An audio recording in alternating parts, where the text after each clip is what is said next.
Welcome back to Get Real with JB. Today we are diving deep into a story that feels all too familiar, a tale of love, loss, and the unexpected journey to healing.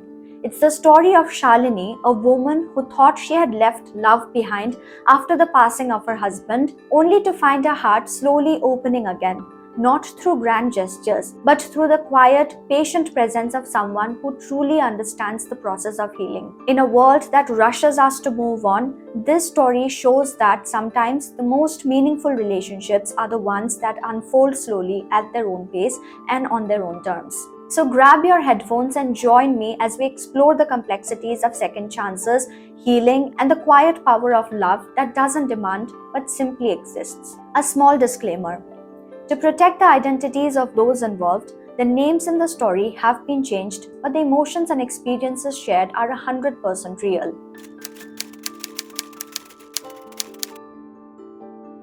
Shalini lived in Pune, a city that never slowed down, but her life had been one of stability and routine. She had been married to Ramesh for 25 years, a man she had known since childhood in Kolhapur. He was a school teacher, devoted to his students and his small garden. Shalini, a homemaker, found comfort in their simple, predictable life. They had two children, Anjali, a doctor in Mumbai, and Arjun, an engineer in Bangalore. One day, everything changed. Ramesh was diagnosed with stomach cancer. At first, they clung to hope. Modern medicine had advanced and the doctors spoke in careful optimism. There was surgery followed by rounds of chemotherapy. Shalini spent sleepless nights by his side, tending to his every need, measuring out medications, and watching him fight with quiet dignity. For a while, it seemed like they were winning. His strength returned in small ways. He could eat a little more, sit in the sun for longer, even smile without the weight of pain behind it. But just as they allowed themselves to believe in a future again, the cancer returned, more aggressive than before. The doctor's words became softer, less hopeful. The treatments took more than they gave. Ramesh grew weaker, his body betraying him one day at a time. When the doctor suggested hospice care, Shalini resisted. She couldn't bear the thought of him leaving home. But as the pain worsened, his once steady hands trembled too much to hold a spoon. She knew it was the only choice. In those final weeks, she sat by his side, holding his hand as he drifted in and out of consciousness. Some days he was lucid, whispering memories, reminding her of the life they had built together.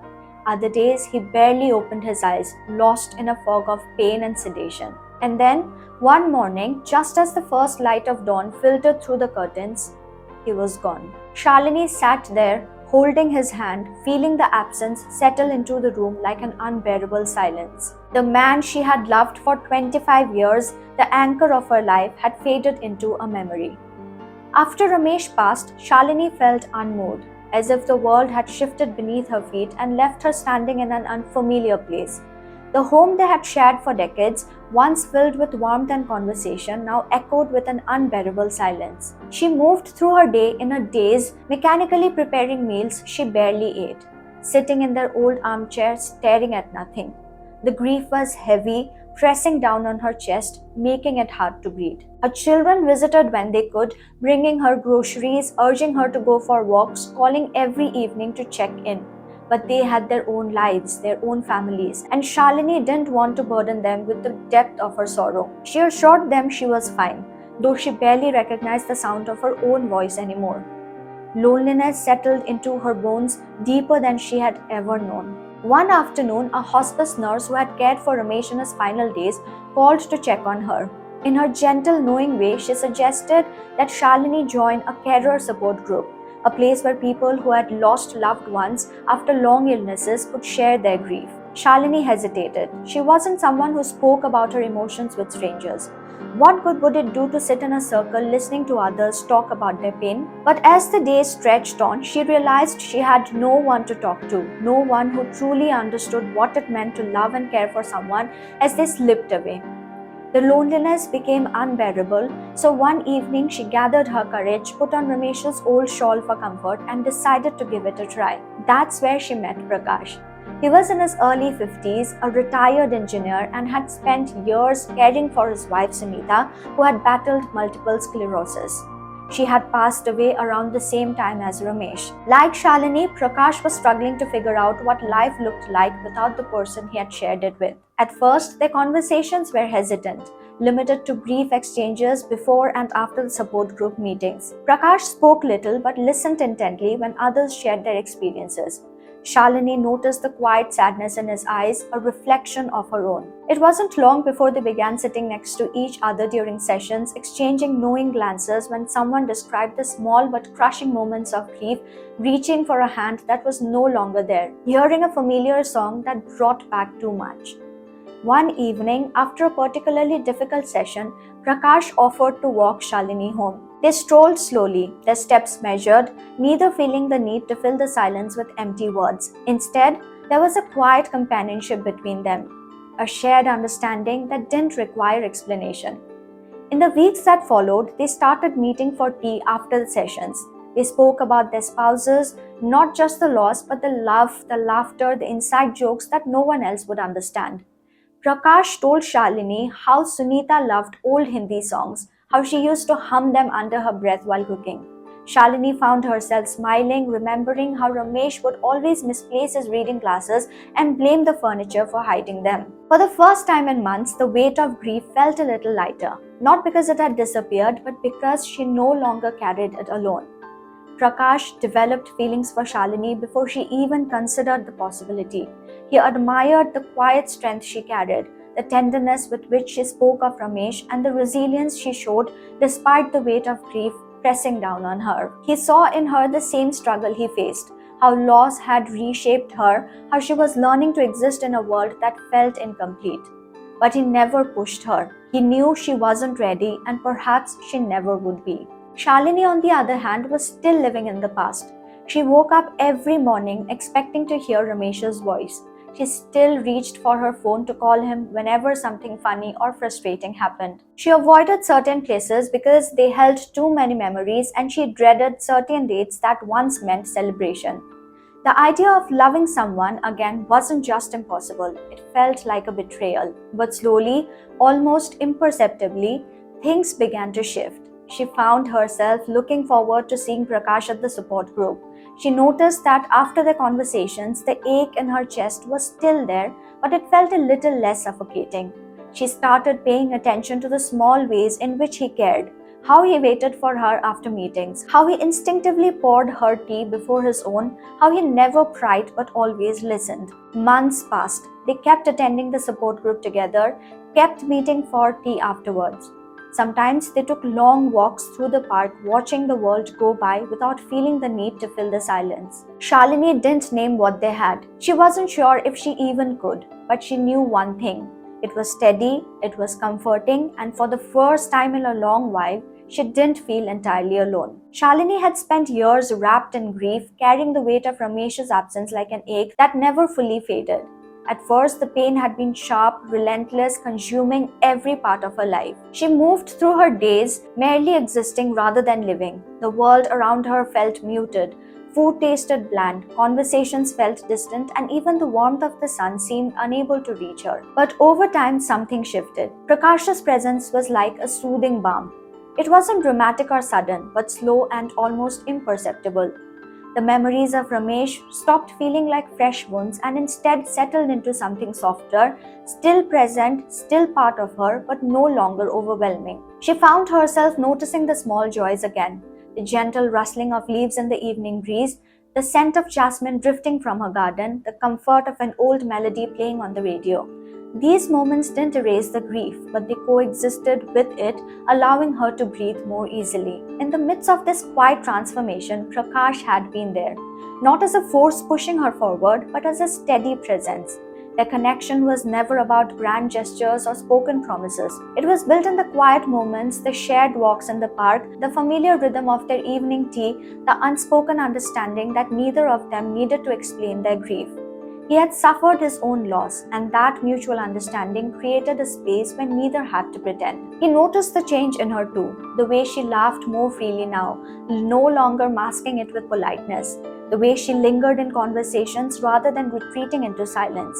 She had stopped merely surviving. She was beginning to live again. It was in the way she absent-mindedly hummed an old tune, in the way she let herself enjoy the present moment without guilt. Love at this stage in life wasn't about chasing intensity or seeking validation. It wasn't about filling a void or recreating the past. It was about companionship, a presence that didn't demand but simply existed alongside her. Prakash had never asked for anything, never expected her to move faster than she was ready. He had simply remained, steady, patient, allowing her the space to heal. For the first time in years, Shalini no longer feared what lay ahead. The future remained uncertain, but it didn't feel like something she had to brace herself against. She didn't need to define what she had with Prakash, nor did she feel the pressure to label it. It was enough to know that as she sat on her porch, feeling the cold breeze against her skin, she was not alone. Love after loss didn't look the same as before. It wasn't a second chance at what had been, but rather a new beginning, one that carried the echoes of the past yet allowed for something different. And for now, that was enough. When I heard the story of Shalini and Prakash, I was deeply moved.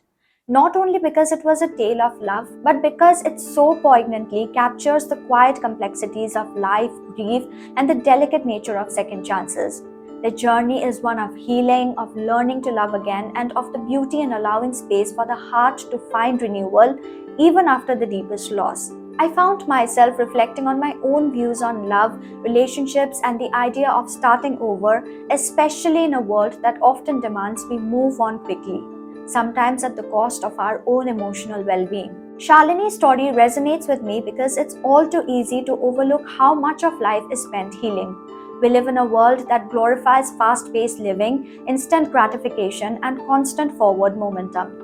When it comes to matters of the heart, we are expected to recover quickly, to bounce back and start anew, almost as though grief is something that should be handled with an efficient timeline. But Shalini's journey shows that healing is not something that happens according to a schedule. It's a process, slow, messy, and sometimes a bit unpredictable. The way Shalini's heart slowly began to open again, first to friendship and then inevitably to a new form of love, is something I find deeply touching. It reminds me that we don't always fall in love first. Sometimes love creeps up on us quietly over time, like the blooming of a flower that you hadn't even noticed was starting to grow. Shalini didn't actively seek love again, nor did she rush into it out of a sense of loneliness or necessity. Instead, she allowed herself to feel her grief, and through that process, she found the courage to be open to something new, to embrace the companionship that Prakash offered without expectations. What struck me about Prakash's role in the story is his unwavering patience and respect for Shalini's journey. In a world where many feel the pressure to act quickly, Prakash embodies the idea that true love isn't about rushing or claiming someone for oneself. It's about being present, offering support, and understanding that the process of healing can take time.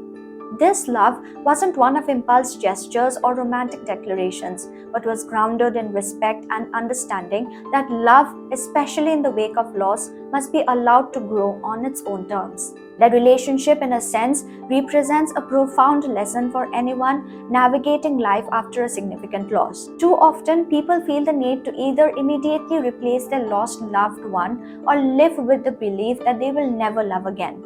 This binary, the assumption that we must either rush into new relationships or remain stuck in the past, limits us. In reality, it's possible to love again, but it requires patience, openness, and the willingness to embrace the present without letting the past dictate every decision. Shalini's path to opening her heart again, though filled with hesitation and caution, ultimately feels like the most honest form of love.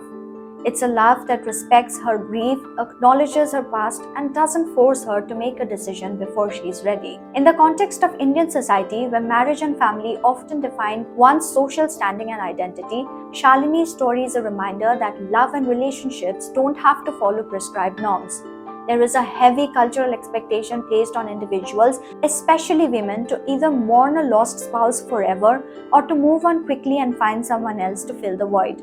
Shalini's choice not to rush into a new life with Prakash, despite the growing bond between them, speaks volumes about the need to reclaim agency over one's emotions and decisions. It shows that, particularly in the context of Indian culture, it is possible to redefine how we understand relationships, love, and even the concept of a second chance. The theme of second chances in both love and life is something that particularly stands out to me.